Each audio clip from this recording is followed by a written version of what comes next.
All right. Well, welcome back, everyone. I hope everybody's come back and joined us. We have Bill. We have Ian. We are back. Hope everyone can hear us. Maybe you can put something in the chat. We're gonna go take two here. And Paul, I brought my. Yeah. Oh boy. Well, listen, I got hairspray for my 3 hairs right here. Perfect. Well, now that we've crashed and burned, we may as well keep going, right? Yeah. We are live.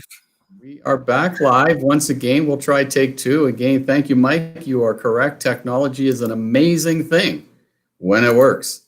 And it works. But we will get underway. Ken, we see Ken is back from Sauble Beach. Welcome, Ken. Good to see you again. Long time no talk. Hey, Glad Ken. you're here. Wow. Yeah, give us a note. It says 0 online so far. Okay, well, give us a note and let us know if you can see us, if you can hear us.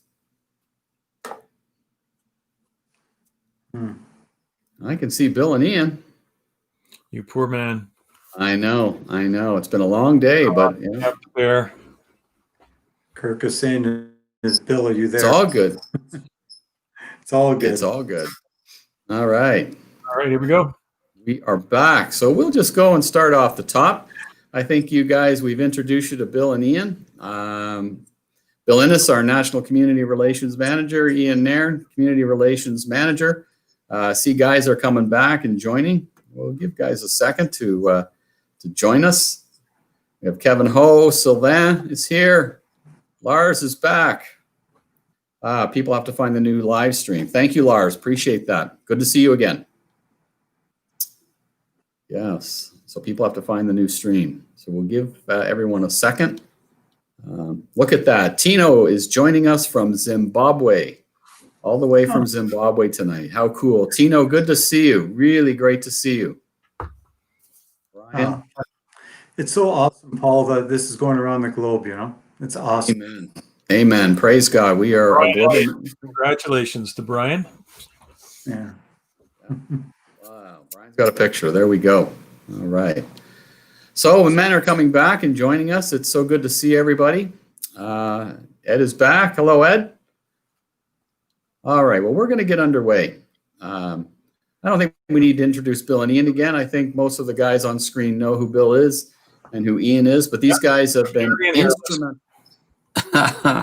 These guys have been instrumental in developing our men's ministry leadership content as well as teaching it for years. So we've got a wealth of experience on the live stream tonight, and we'll start again and dive back into our first question, and that was, so if I'm a men's ministry leader and been going through this whole COVID thing for the past 8 months, do I restart? And if I'm a guy who just has a heart for men's ministry and I want to start something in my church, should I even bother starting right now? So, Bill, let's go back to you and talk to the guys about that. Well, Paul, we're living in uncertain times, and no time like the present. I really believe that the guys, we need to step up.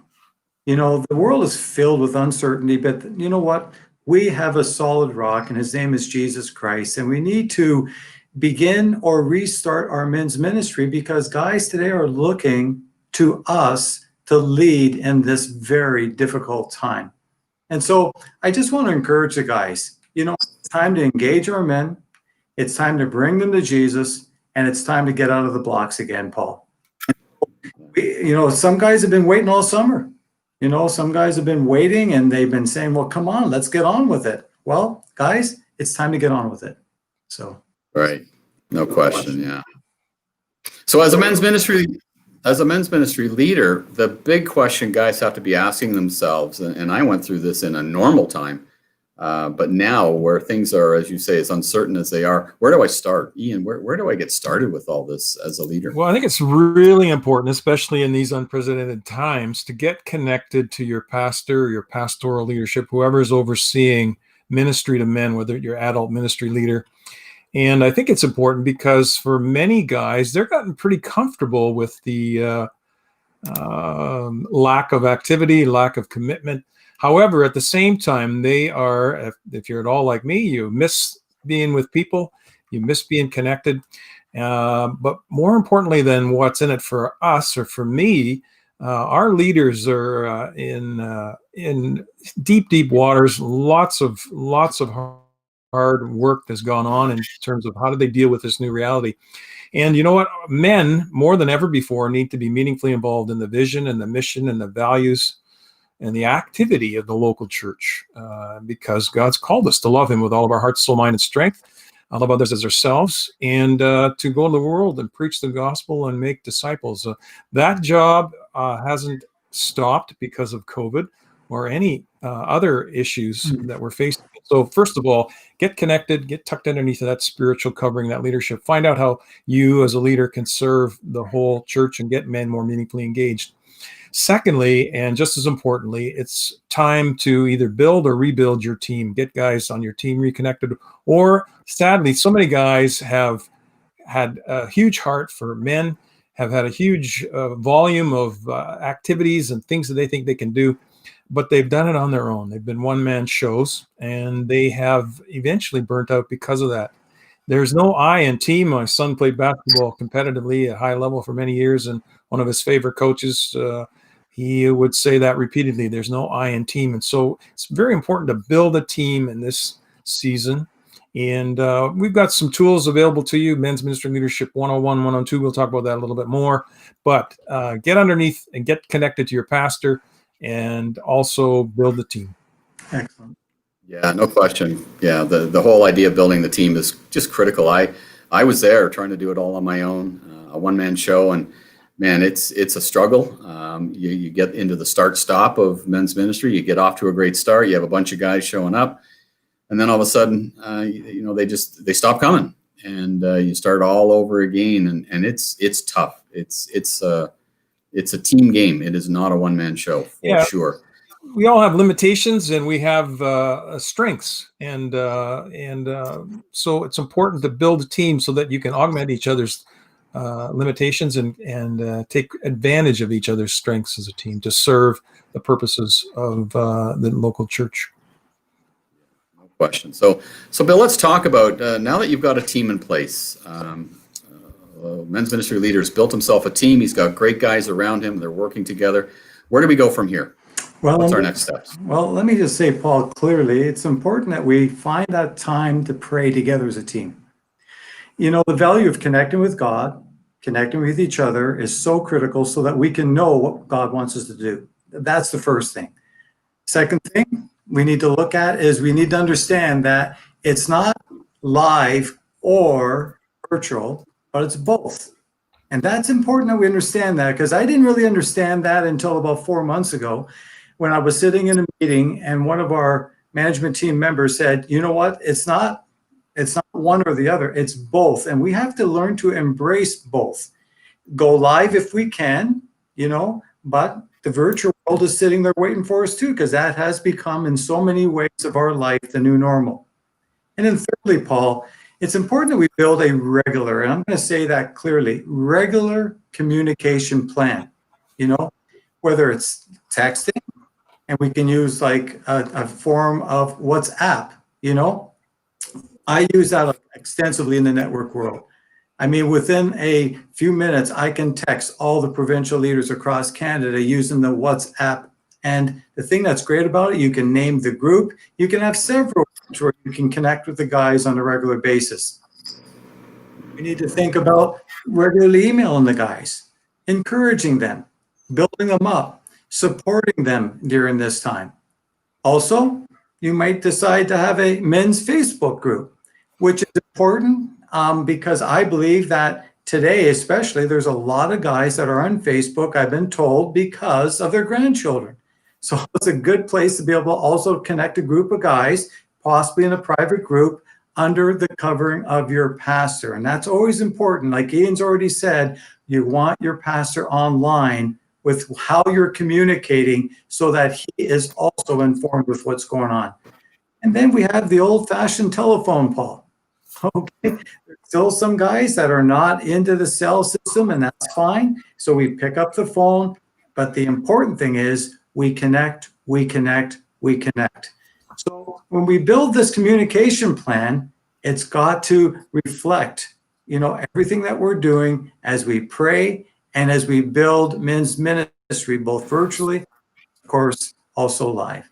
So yeah, awesome. Yeah, and just one point on guys building a Facebook group. It's important that you do this, again, as Ian said, under the covering of your pastor and your church, and highly recommended that you do not go out and build your own Facebook group or your own Facebook page, but do it on the Facebook page, your church's Facebook page. That's critical to have it as a holistic part of your church's Facebook page. So that's important. And so just something to be aware of if you do build a Facebook group, that you do it on your church's page.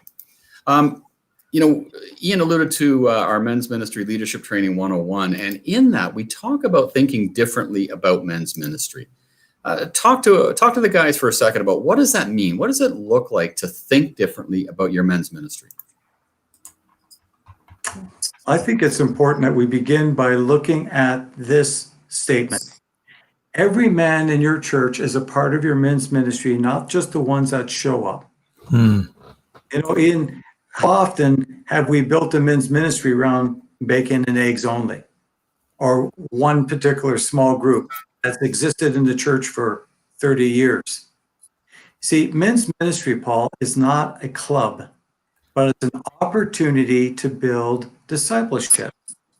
Jesus said, go and make disciples. And that is helping our men to understand the value of men discipling other men. So on the basis of what Jesus encouraged us to do with this great command, go and make disciples, we then understand that it's not just about the men that show up, but it's entailing all the men in your church, in your workplace, in your community, when you go to those arenas, to sit with them, watching their kids play hockey, wherever they find themselves to do, including the virtual world, Paul. So that's important that we understand the value of that. And that's how we have to start thinking differently. It's not about us. It's not what we get out of it, but it's about understanding the value of discipling other men to become more faithful in their walk with Christ. So important. You want to add anything to that, Ian? Yeah, I would just want to say that I think it'd be important to think intergenerationally, guys. Far too often, guys, I remember being in a setting during the Fatherless Project, and a guy who had been in men's ministry for many years lost a step, as it were, had a hearing aid, kind of felt like there was no other place for him anymore. He couldn't sort of keep up with the activity levels. And I think it's important to think not only about the elder generation, as it were. I had an 80-year-old guy contact us a few weeks ago who was really keen and felt God impressed upon his heart to start looking to mentor young dads in his fellowship out in Alberta. Intergenerational, whether these kids are in their teens or in their young adult years in their 20s and 30s. That's where a lot of kids are leaving the church. So critical that we think intergenerationally as we move forward into this next season. Good point, man. Yeah, well said. Well said. It's really a culture shift for a lot of guys and a lot of men's ministries to think discipleship and not, as you say, men's breakfasts or a club mentality. So it really is a culture shift to move to this discipleship thought process. And so let's talk about that now, and let's dive into actually building a plan and building it around 4 key elements of the discipleship process. So let's go through them one by one. And I want to encourage you guys that are listening tonight, if you have any questions whatsoever, type them in the comments and we'll get to them, after we go through this planning process. But please feel free to comment and put your questions in there for us. So it's all about developing your ministry and your ministry activity around these 4 elements. So let's dive into them and we'll go through them one by one, and we'll put some meat on the bone in terms of ideas that you can put in place to build your men's ministry plan. So the first element of the discipleship process is igniting a man's heart.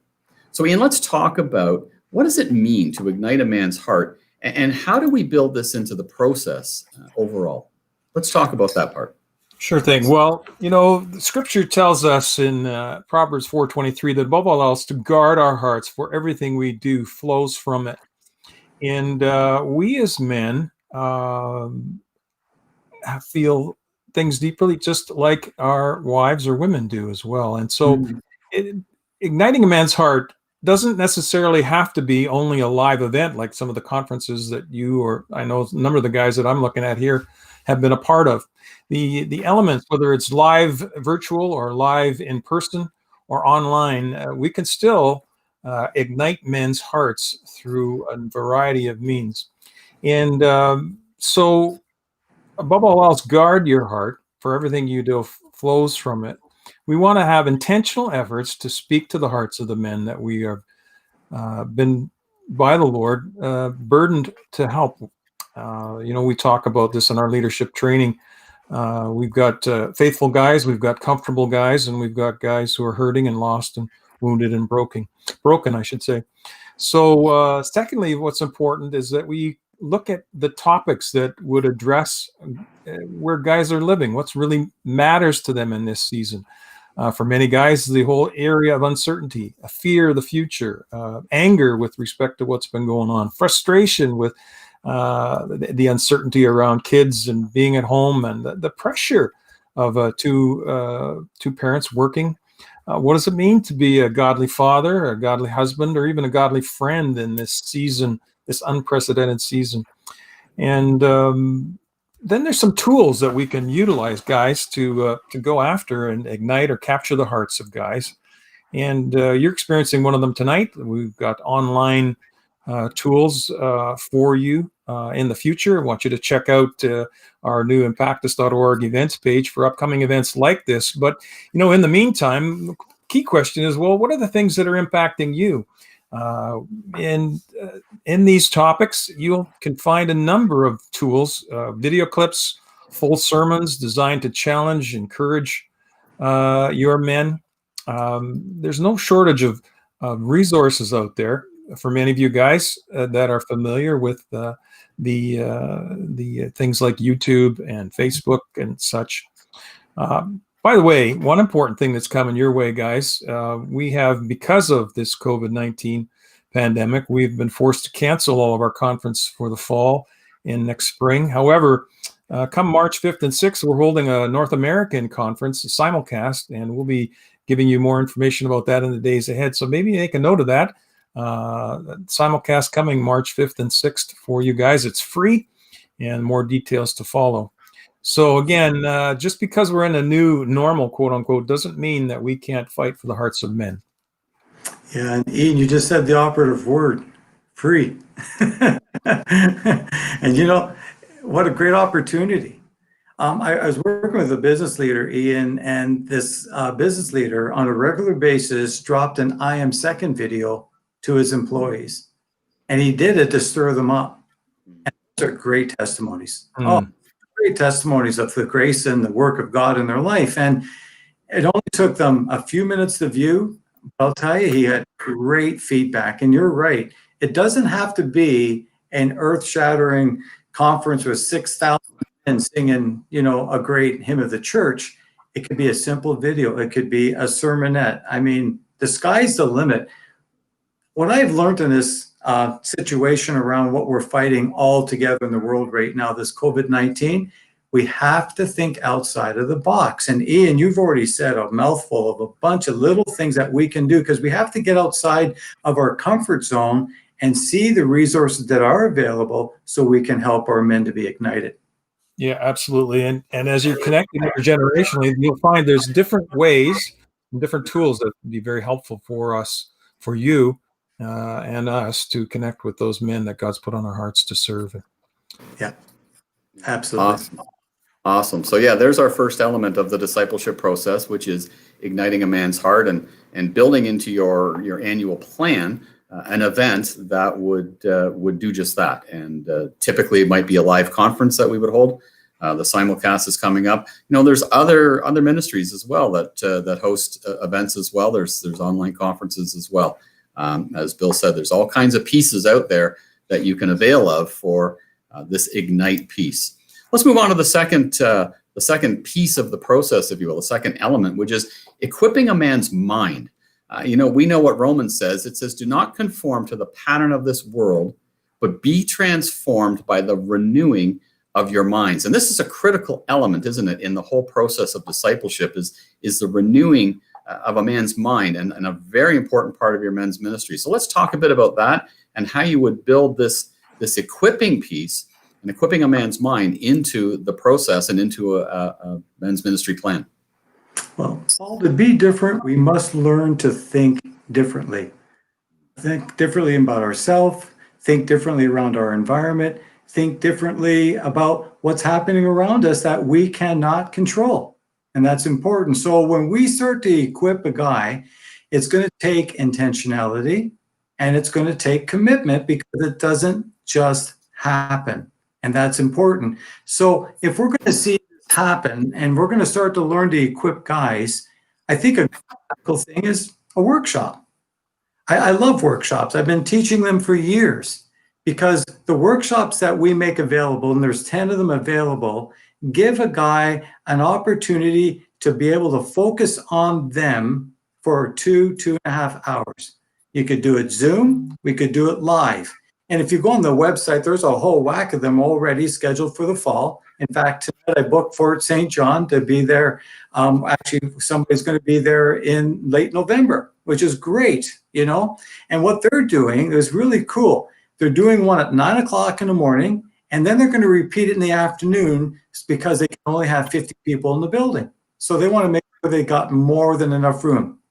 So they're thinking differently. They're thinking outside of the box. So, sorry, I went down a little bit of a bunny trail there, but a workshop, whether it's live or whether it's virtual, is a good opportunity for you to present an opportunity.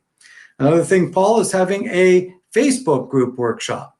Now, we at Promise Keeper Impactus has 10 different ones that are going to be coming out over the course of this year. And the guy a chance to be able to jump in, to look at the video at the time that they have available.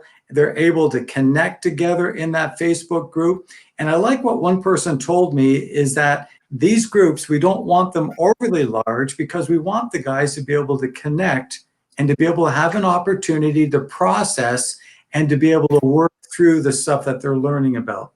I mean, one of our strongest workshops is understanding your identity in Christ, which really, really helps, you know, them to be able to process that. And somebody commented to me that the Facebook group took them up to the next level to understand the value of who they are in Christ. But it wasn't just looking at teaching, but it was processing together with a band of brothers to help them with that. Or they could have their own Facebook group, you know, where they have a workshop and they're able to work that through themselves. The important thing is get started and begin to process it together and let the men be equipped. Because you see, it's so important. So much change takes place when we allow God to work on our minds, guys. And that's so, so important, Paul. So important.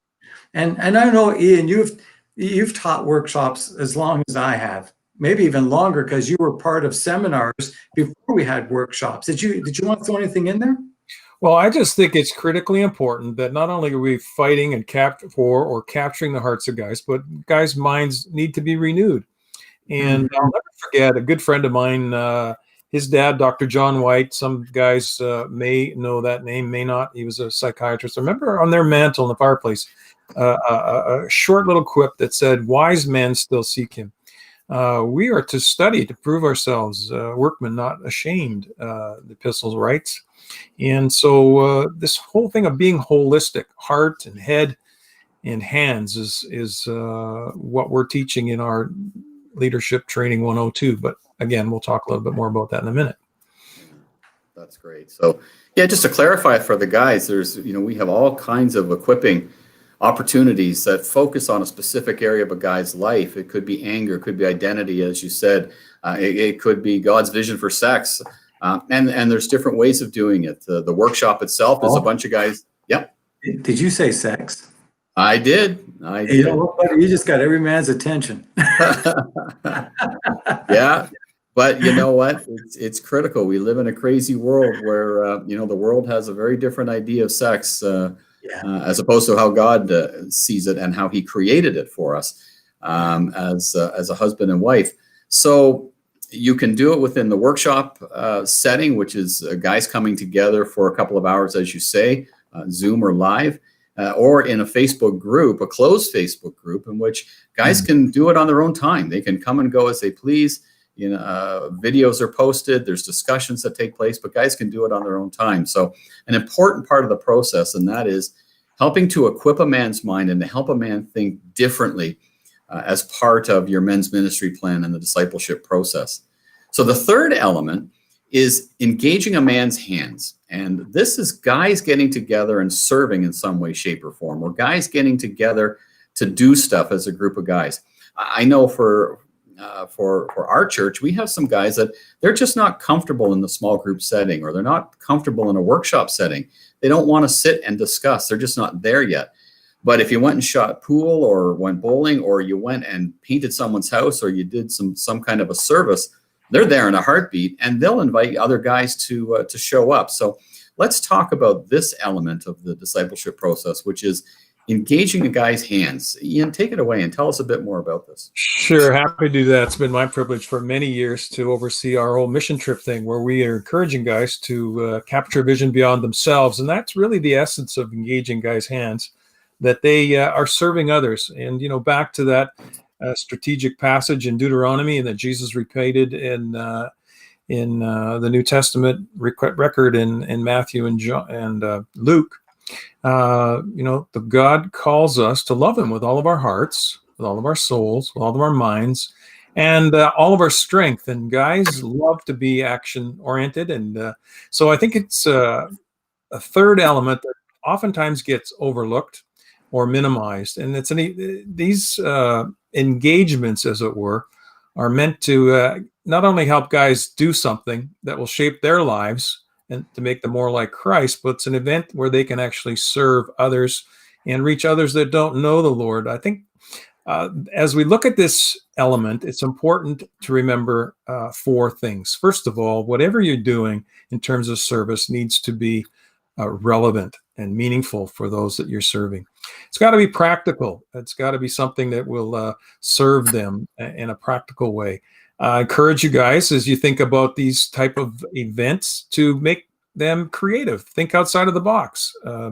Don't be afraid to try new things. And finally, make it fun for those that are serving, and again, meaningful for those that are being served.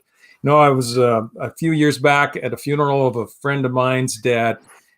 He was quite a successful businessman. And the mantra, as it were, that he lived by every day, he would pray and ask the Lord this question: who can I help today?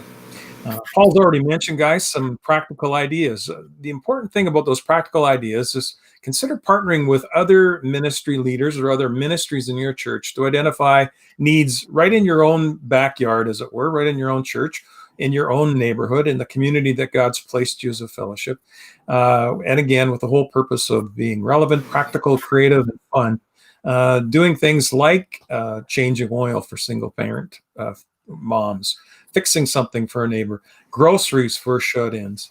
It may also be that as you begin to reconnect and attend church again, get men involved in practical ways to serve in your fellowship. Those are just some ideas, guys, in terms of how to get men more meaningfully involved in using a service-oriented project. Yeah, and I'm going to say, Ian, on top of that, keep it simple. I know so many guys have so many great ideas, and sometimes they overcomplicate it. I know one church that did squeegee men, where they went and cleaned the windshields of cars in a parking lot, and they put a card in the wiper that said, if God had your picture, he would put you on the refrigerator. Stuff like that. And it was amazing how many people fell into that church that fall. There's another church I know, they went out and bought umbrellas, and every time it rained, they had a group of guys who would go out and bring the ladies in underneath the umbrella. And they let them walk in the rain, but they took care of the lady. but the idea is that, I think it was somebody told me the other day, Mother's Day. I mean, how many ladies on Mother's Day are so busy when we should be stepping up to the plate? I mean, why aren't we the ones down there teaching Sunday school? Why aren't we the ones doing the ushering and all those things that are so important? Because the impact we can have right in a local church is huge. The joke that we used to say is, go tell your pastor that you want to pray for him, and he's going to have a stroke or something. And the truth is, we as men tend to hold back and say, "Oh no, my wife can take care of that."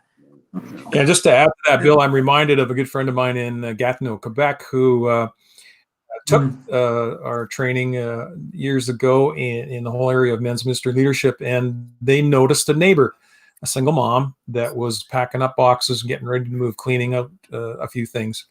And she was starting to load up her car this one day, and apparently some guy in the fellowship noticed that. He called a couple of guys, and before they knew it, there was a bunch of trucks lined up. They got her all moved in, and within a few weeks' time, that lady started checking out their church and eventually came to faith in Christ as a result of just that very practical, simple gift of service. So right on. Yeah. Well said, guys. Just an easy way for guys to engage and just to serve others. It's absolutely. So the last element we want to talk about is really, really critical, and that is what we call daily training. Now, this is an area where a lot of guys struggle. Guys struggle to spend time in the Word daily, spend time praying daily. Guys are busy. We all know that. Some guys struggle with motivation, haven't built the habit, but daily time with God is critical. We can do all these other elements within our men's ministry, but if our guys aren't spending quality time daily with God, it's a struggle. So let's talk about this last element and how we build this into the men's ministry plan. Well, Paul, I'll jump in and just say this.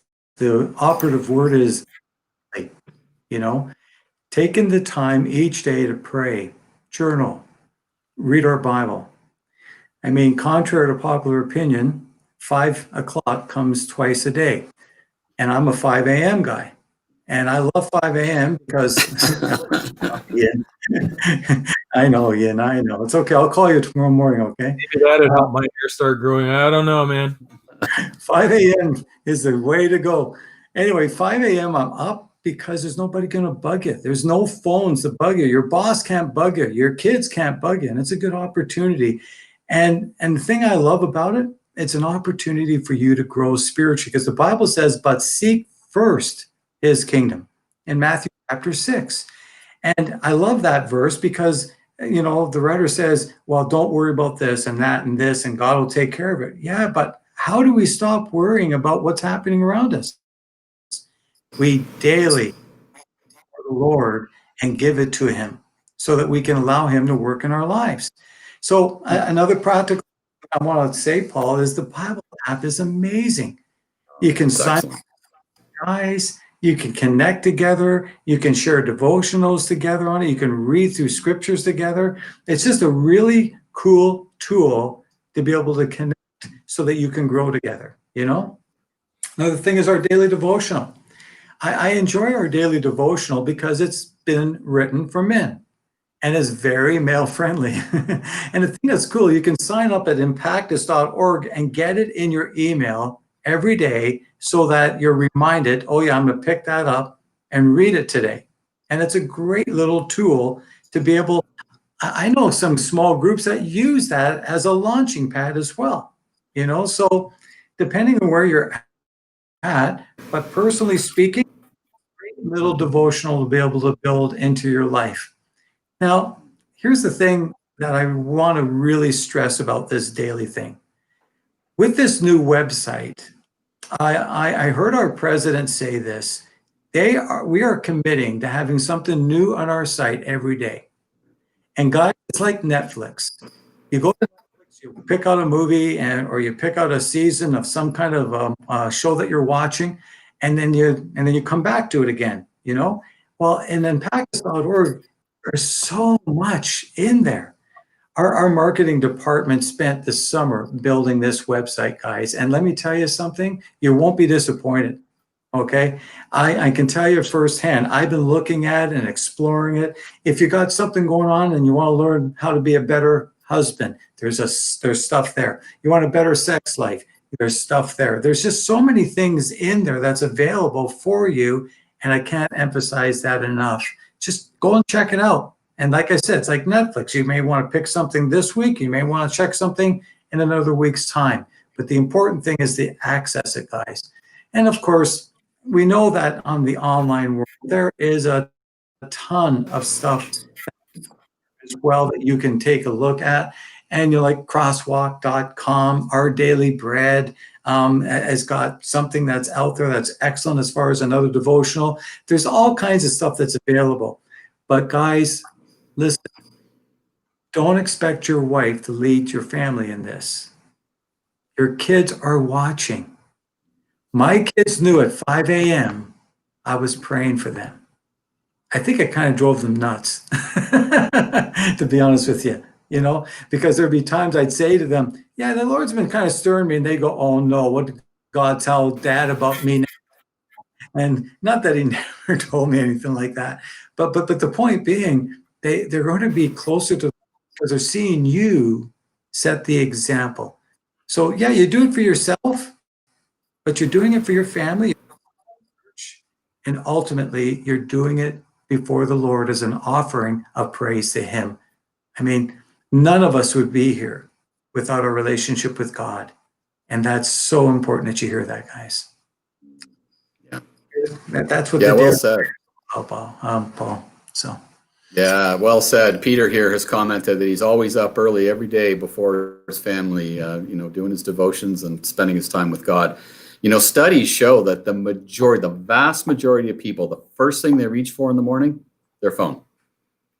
And the first thing, the first thing we should be reaching for is the word. And Peter must be a godly man. Ian, did you see that comment? I mean, come on, really? Yeah. Yeah, Charles has said the same, getting up before his wife, it works for him. I mean, it just sets the course for your day. And it's something that we really need to build into our men's ministry plan and really work with our guys to make sure that they're in the word every day, encourage them, build them up, and share with them, on a daily basis. And the Bible app is great for that. We've had great success there, as well as our daily devotional as well. So let's just recap. Guys, this has been great. I really appreciate it. You want to build your annual men's ministry plan based on these 4 key elements: igniting a man's heart, equipping his mind, engaging his hands, and then, of course, daily training. Just these are the 4 key elements to the process. And I think we've given the guys a lot of great ideas in terms of what they could do to build into each of these areas of discipleship and the discipleship process. Guys, again, if you have any questions whatsoever, fire away and we'd be happy to answer them. We do have a few, so let's touch on them right now, guys. Here's one question that we received. Our church doesn't do anything specifically for men. Why should we? Our church isn't doing anything for men. Why should we do anything for men? Well, Paul, I love this question because I've often said this to guys, that over 90% of the time when a man gives his life to Jesus, he's a fully committed follower, his family follows. And the percentage is so much more lower for children, for youth, and for ladies. Now, we don't stop doing those other ministries. That's important. But we as influencers, it's amazing the opportunity that is before us. Just the opportunity.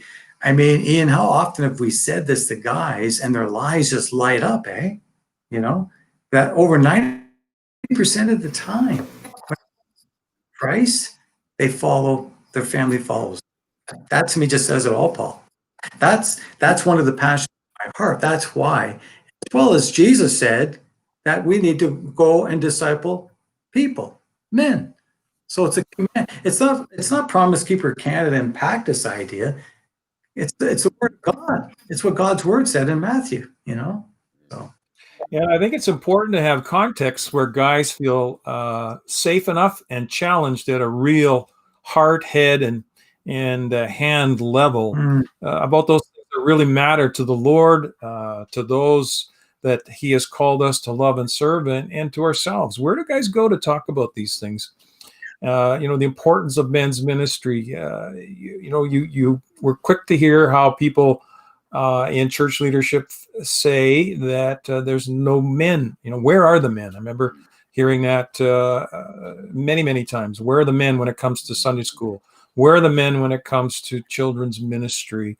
Where are the men when it comes to worship ministry? Where are the men when are they only around when something needs to be fixed or a board needs to be filled out with some staff? So, and I've been a part of small groups for many years. I've been a part of a house group, as it were, or a small group fellowship of couples. But when the couples are together, we're not talking about those things where we wrestle, whether it be our sexuality, whether it be a temptation, whether it be frustration. Where do guys go to talk about those things that really matter in a way that's biblically sound, where they are benefiting from the investment of an older man speaking into their life? And so to answer that question, I think we've done not enough to really reach the men, not only in our churches, but in our communities. And Ian, just to chime in for a second, I had an email from somebody yesterday that was telling me that they're questioning so many things. They're questioning what's happening in their life. They're questioning their faith. This whole situation around the world has really sent them in a loop. And here's the sad part. It was a pastor. Mm. And it was so sad. And I'm like, wow, I need to reach out to this guy. And the passion of my heart is to leave no man behind. And when we build a men's ministry, we're thinking outside of ourselves. We're looking through the eyes of Jesus. So to me, it's just another opportunity. But anyway, I'm going into the weeds now, Paul. I think that pretty much answers the question, I think. No, great job. Charles has commented saying it was the same at his church until an event they actually attended at Queensway, and the light bulb went on, and now they have a strong men's ministry at their church. But it was the same way. Another great question that we've received is, so we're not doing men's ministry. So how do I talk to my pastor about this? What do I say to him? Mm-hmm. Well, go ahead, Ian. I'll throw you under the bus. Well, I think the first thing is asking him the question: how are you doing? And how are the men doing? What are the needs of the guys in our church? I know in some of the churches that I've been involved in coaching and consulting with over the last year, again and again and again, what's coming up is leadership. And the guys are some of these churches are involved in church renewal, where they are dealing with things from the guys past, and they're also looking at helping people learn the basics of hearing from God and then getting involved in meaningful leadership or meaningful ministry. But there's an absence of leadership. Look at the list of guys here tonight that are joining us. Guys, many of you I know personally, and you are leaders in your own right. I guess the question is, what are we doing to develop future leaders right now? And what are we doing to facilitate succession in our men's ministry activities? And who are the next generation of leaders? Who are you pouring your heart into, guys? Who's going to come up behind you? You've all read the book. If you haven't, you ought to. Talks about every man needs a Paul, an older man to speak in his life. Every man needs a Barnabas, brother to walk with, and every man needs a Timothy, a younger man to pour his heart into. And so that's where I would start in terms of answering that question. Bill, you were a pastor. What did you need from your guys when you were a pastor? Well, I'm going to say this. After 35 years of pastoring, humility is important. When you go to the pastor, understand that he's going to look at men's ministry, in my opinion, as something more that he's got to do. If you approach your pastor to talk about men's ministry, be willing to step up. Don't be the guy that's going and saying, "Why aren't you doing this?" But be the solution. I think that's important. And I'll tell you, you could be the greatest blessing to your pastor by raising up a leadership team that you can learn in 101, and then in 102, give it away. And, talk about that shortly. But I have found humility is critical because we don't know the answers. Understand, pastors are being beat up so badly right now. It's like you said about the wrestling match, Ian. That's so true. And be a part of the solution. Don't be the one that's accusing and pointing the finger. So Good. up to the pastor. Man, I'll tell you, you got to really be easy, because these guys would go to the wall. Are you willing to go to the wall for him? So just something to throw out there. Yeah, well said. And the point of it here is not to put more on the pastor's plate, because it's just not going to work. It's back to building a team of guys that can work together to build an effective ministry. A couple great comments from Peter here said he's been appointed leader of his youth ministry, vice president of his men's fellowship, and it's hard. It is hard. You've got a guy doing all this work. I heard it said once by a great men's ministry leader who said, men's ministry is a lot like professional football. 80,000 people in the stands, desperately in need of exercise, watching 22 guys on the field, desperately in need of rest. And that's what it looks like. Yeah. And Paul, if it was easy, everybody'd want to do it. Yeah, no question. Yeah. When Richard has made a great... I think you want to, just a quick footnote there, you want to make sure that you are tied in and plugged into the vision and mission and values of the local church.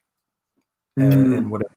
Good point. You do not want to be creating your own silo or a men's ministry silo. If you do that, that's death. That is not God's heart. That's not building the kingdom. And the guy that should be on your team that's not showing up is your pastor. You need his blessing. You need his support. You need him on you. But don't expect him to show up because he's too busy. But he needs to be informed, though. That is so important. So important. So I like that about the football. Paul, you're absolutely right about that. But guys, it will be your greatest challenge, but will also be your greatest blessing. When I entered this game, I thought youth ministry, after doing it for 10 years, was tough. Well, this is even hard. This is the hardest thing I've ever done. And this has been the hardest year of ministry. But that doesn't mean we quit. It just means that, what? That just means that we have to trust in God more.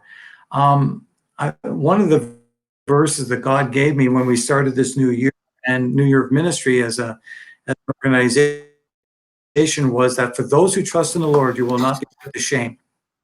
I believe that if God has placed it in your heart to help with the men's ministry and you're approaching your pastor, he will embrace it if you go in the spirit of humility. I can't say that enough. That's so important. Anyway, Well said. Enough said. Yeah, another great comment from Richard. Richard, who said, I find one-on-one weekly over a long time works well for him. One-on-one ministering to guys in a one-on-one setting has worked well for him. And that's certainly part of what we talk about in our training in 102. Anything to comment there, guys? I'm not sure what Richard is referring to in terms of one-on-one. I know that it's in the context. There are relationships that one or two guys that you can really open up to and that you really trust. God doesn't expect us to bare our souls to everybody, and it's important to have those accountable relationships. And it's also important to take the time to listen. And I suspect that's what Richard's getting at, is that it's more than just putting on an event and entertaining your guys. You want to be meaningfully connecting to your guys. And often that's in a one-on-one setting where you ask the simple question, how are you doing? And how can I pray for you? Yeah, very good. Excellent. He said it well. Yeah. Yeah, a couple quick practical questions that we've been asked here. One is, how many events a year should I hold? So if I'm going to build an annual plan, I'm going to get started. I've got my leadership team in place. How many events a year should I hold? 365, Paul. That way you keep them busy. Sure. No. One of the basic principles of leadership training that we talk about is the importance of having 3 main events where we ignite a guy, we equip a guy, and we get them to do something about it. We call that the impact piece. And you can certainly follow that up with, a small group after each one of those events so that we can reinforce the process of what God is doing in their life. But it's so important that we understand it's not about being so busy that the devil can get their attention, but it's praying together. It's establishing that communication plan. It's having live and virtual.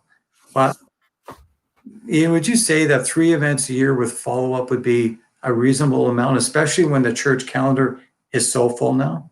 Well, that's exactly right. You want to take a look at when you get back to your plan, and we talk about that more in detail in 102, but looking at your plan, you want to make sure that you're not creating competition with other things that are going on in the church. If your vision and your mission and in your ministry to the men is to see them meaningfully engaged in the overall call of God on your church, and the last thing you want to be doing is creating competitiveness. And so that's incredibly important. And the other thing is, where are you going to have the time, back to Richard's comment, where are you going to have the time to go one-on-one if you spend all this time working at facilitating, these regular monthly huge events? Unless your event, the critical thing, again, we talk about this in the men's ministry leadership training, is what is the purpose of your event? What are you trying to accomplish in this? And beyond that event, what are you doing to ensure that guys are meaningfully applying and engaging in the discipleship process? To Richard's comment about one-on-one, that's where the rubber meets the road.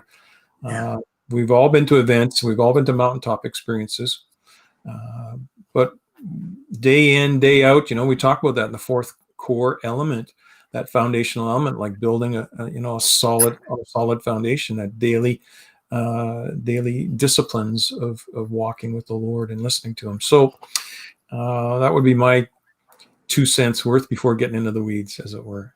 That's great. Well done, guys. Well done. Some great questions there. Thank you very much, guys. Thank you, all of you. So let's talk about next steps. Next steps for the guys that are on the line, and next steps for our leaders.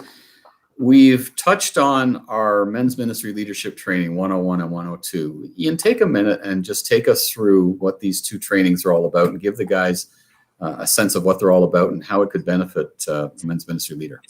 Sure thing. Well, guys, we are here to help you, and by God's grace and by the provision of many men like yourselves, we're able to do this on a day in, day out basis. And we're here to help you build a team. We're here to help you develop a plan, and we're here to help you come alongside you as you execute that strategy. And so we have these 2 men's ministry leadership training courses. 101 is all about helping guys get started, or if you've been leading men's ministry on your own, helping you to build that team. It's a free course that focuses on helping you to think differently about ministry to men in your church. Again, specifics on how to build that leadership team, and a 1-hour consult following that training to help you get started, answer questions that you have or been generated by that experience of taking that 101 training, how to build the leadership team, the characteristics you look for in the guys, and then put some flesh on some next steps to put you on that path to being viable and sustainable and serving the men in your church, and seeing those men meaningfully engaged and seeing other men come to know Christ. For your information, our next training is on October the 19th. Again, it's for free, and it's for guys that don't have a leadership team in place and or are just getting started. Yeah, and this is, I think it's important to say, because Charles made a statement here in the comments about, they started after blueprint training, praying together for a few guys, and started the process in their church. Well, blueprint training doesn't exist anymore. This has replaced the old blueprint. We want leaders to be raised up. That's important. And we need the doers and we need the leaders. That's critical. But just to be clear, guys, blueprint does not exist like it did. We've broken it up into 2 bite-sized pieces so that we can build more successful. Because one of the things that I'm excited about is that Ian, as a coach, and he's a trained coach, he's willing to walk with you after you build a team to be able to help you with that team. And and I'm not blowing up your head. I mean, I got the hair, and I'm happy about that. But Ian really has a skill set. Lord, touch the brain. It's all about the hair. I mean, come on. Kirk says that to me all the time. Come on. He wanted me to cut my hair off. Ian, can you imagine? And going back to blueprint 101, 102 before. Land the plane, Billy. Land the plane. Yeah. There you go. is the importance of understanding. Now you take it, do bite-sized pieces for success. That's what I'm trying to say. Because I found 3 hours of training and blueprint, a lot of guys would go back, they put the book on the shelf, and they never really did much with it. That's Now we got follow-up, right? Yeah. I just thought Awesome. that's there. So yeah, that leads us to our second component, and that's about developing the plan and executing that plan. And that's 102. And the leadership training 102, it's designed for you guys to engage in with your teams, and for some of you guys that are serving in network regional ministry, it's critical that these guys that you're connecting with, as they build their team, then come with that team and take advantage of the critical mass of that team, and begin to develop plans that are unique and specific to seeing the men meaningfully engaged again in that vision and the mission of their local church. Leadership Training 102, minimal cost of $100 for your entire team, and includes an hour of coaching. And that in-depth course will cover how to create that culture of multiplication we've been talking about all night tonight, developing events within this framework of heart, head, and hands, ideas for different types of events, follow-up after events, small group, service projects, et cetera, et cetera. If you want to mark your calendars, our next Leadership 102 training is on November 16th, and you can register for either one of these guys at impactus.or at your convenience. Thanks, Ian. Appreciate that. Bill, you oversee the networks at Promise Keepers Canada and Impactus. Tell the guys about the network world, and what is a network, and why would a church benefit from being part of a network in their community? Okay, well, Paul, I want to say that networks are a group of men that get together about 3 times a year in order to build up support and encourage each other in men's ministry in a geographical area. It's not about the guy that already has the packaged men's ministry that's happening in their church. It's for men who have a vested interest in men's ministry. Now, if they don't have the men's ministry, I know some guys that jump into a network and they use the activities that they generate in that network to be their men's ministry, because their churches aren't big enough to have a formal men's ministry. They may have maybe a half a dozen guys. Okay. A network, the idea behind it is that when they get together, they connect together with God. They take time to pray for each other. They take a chance, they take an opportunity to be able to seek God for their community. And they also have a pool of resources to help each other. I mean, there's one area that's amazing. There's one group that has a big retreat every year. Well, he invites all the other area churches, and they go and they encourage each other. And then there's another group that they get together and they have an area-wide breakfast with their mayor, which I think is phenomenal. There's other networks that connect with other men's ministry opportunities as well in their geographical area. Southeastern Ontario is known for that. There's just so many that's available. But the idea behind a network, Paul, is to be able to participate, to connect in their community, and to go make a difference. And it's based on discipleship. It's so important that we understand that we're here to equip men for a life of purpose and godly impact. So we equip them and we help them to go and give it away. It's all based on the great commandments. Jesus said, go love God first, and go love your neighbor. So we just help guys to walk that through. And the cool thing, Paul, is today now we're sitting at 37 networks, 366 churches. I know I added them up because we just finished doing 3 in Manitoba. We're doing Toronto tomorrow night. And the thing that's beautiful about it is that we could be on the crust in June of next year, close to 50 networks with 500 churches. Amen. Amazing. Absolutely amazing. So if you want to be a part of that, reach out to us. You go to the website at impactus.org. You'll see all kinds of different network information meetings that are going on. And if you want to start a network, then reach out to us. I would be more than glad to connect with you, because right now God has given us 14 provincial leaders across the country. We had 1 a year ago, and now we have networks virtually almost in every province, pretty close. except the Maritimes, they're percolating. They got their first network leader today. And so a lot of good things are happening across the country in the network world, Paul. And as you can see, it's a passion of mine. And that's our desire in that world, my friend. Yeah. Awesome. Thanks, Bill. Thanks, Ian. That's great. Yeah, we got a comment again from Peter saying the network is a great idea and they need to do it more often. He's part of a network as well. It's just a great way to rub shoulders with other leaders in your community. And I love the part of, a church that may not have an active men's ministry up and running, but they can learn how to do it from other guys that are doing it well. They can just be part of it for a time being until they can get themselves up and running. So yeah, especially too in some of the smaller rural communities where, there are not a lot of large churches, but guys can come together in those settings and serve and work together. And it's a great vehicle these days to help guys meaningfully serve the Lord and see others come to know him. And it's not always easy. No. I mean, and yet it's a great opportunity. Winkler, has, I think, 9 churches now connecting, which is really cool. Winnipeg, 6. What's the capital of Manitoba? Winkler or Winnipeg? I'm not sure. Boy, it looks like we're running out of time here, Bill. But the point being, you're right, Ian. It's a smaller works, like in Boise, there's like 8 churches, which is awesome. If you don't know where it is, look it up in the map. And if you can't see it in the map, then look it up in Google. You might find it. But the point being, it's amazing how smaller works are jumping on board with this whole thing. And I'm very thankful to God for the leaders he's raising across Canada right now. These provincial leaders are amazing men of God, and I'm very thankful for all of them. And now my text is going to start off, and I'm going, okay, Bill, thanks. Sorry. That's all right. Well, guys, I can't thank you enough.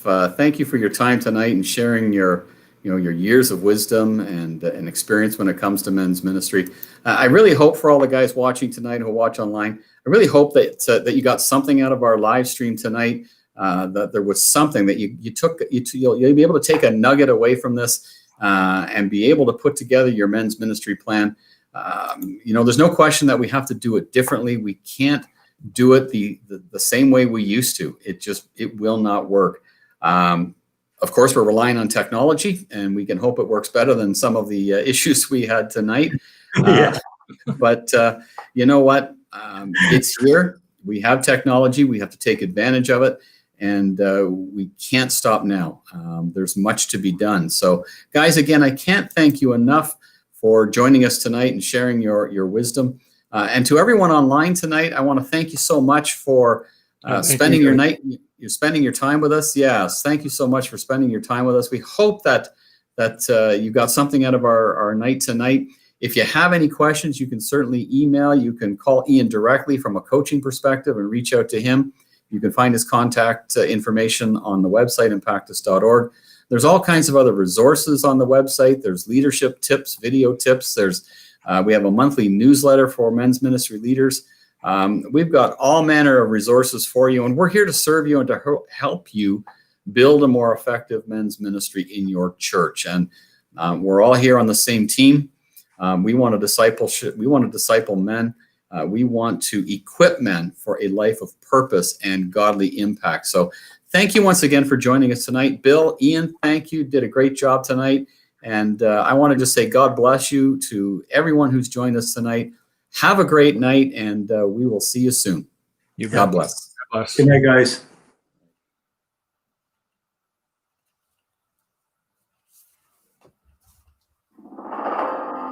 Welcome to Impactus. Welcome to Impactus.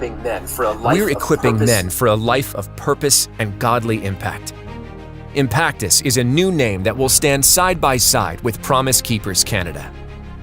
We are a powerful online resource that addresses the challenges and questions men face. Because you want your life to count, not to just exist. You want to live a life of purpose, a life that matters. So what does it mean to live an impactful life?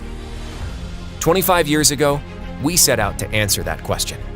And God took us on an incredible journey, hosting life-changing conferences across Canada, where countless men had powerful encounters with Jesus and rose up to love and lead their families and become the men God created them to be. However, we have sensed that God wants to do more in the hearts of men. Not just in Canada, but around the world. So we prayed. We prayed a lot. We listened. And this is the next chapter. A new direction, but the mission remains the same, to point men to Jesus. Impactus means to press closely into something. And when you press into your walk with Jesus, it not only changes your life, but the lives of the people around you. Through online videos, workshops, small groups, podcasts, conferences, and more, you can become equipped to be a better husband, father, brother, worker, mentor, and friend. We are Impactus. Together, let's press into all God has designed us to be as men and make this life count.